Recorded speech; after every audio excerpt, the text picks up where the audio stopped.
The Downfall of Santa Claus is a really lovely animation. This was released in 2018. It's a Norwegian animation, and I'm going to try and pronounce the actual title, Julenissens Fall. I apologize profusely if that's anywhere near incorrect. And this is directed by Robert Depuis, and basically nobody believes in Santa Claus anymore, so the magic is fading. But this little boy called Vetle, and again, I apologize if I'm pronouncing any of these names incorrectly, but he still believes, and he writes to Santa Claus, and Santa realizes because he still believes, he should deliver his present to him rather than just giving up altogether.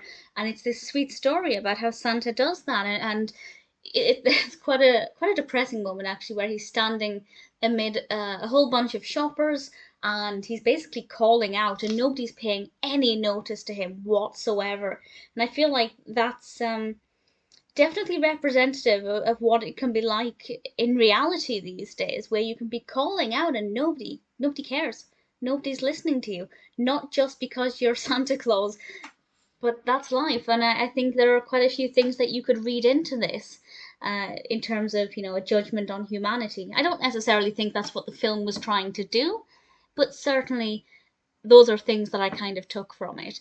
But ultimately, it's about whether Santa Claus will get this present to Vetle, and he'll have a Merry Christmas. And it's so sweet. And I won't spoil if, whether that happens or what the outcome is, but I will say the ending made me laugh. It's very moving and very touching, and the character of the little boy is so lovely, and so sweet, and it's an interesting depiction of Santa Claus, because he's not as jolly and upbeat as most Santa Clauses is. But then if the whole world's basically forgotten about you or doesn't even believe you exist, you can kind of understand why you'd be that way.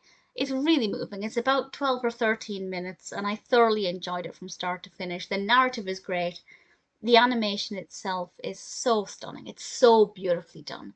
Really had a lot of fun with this one, and absolutely recommend it.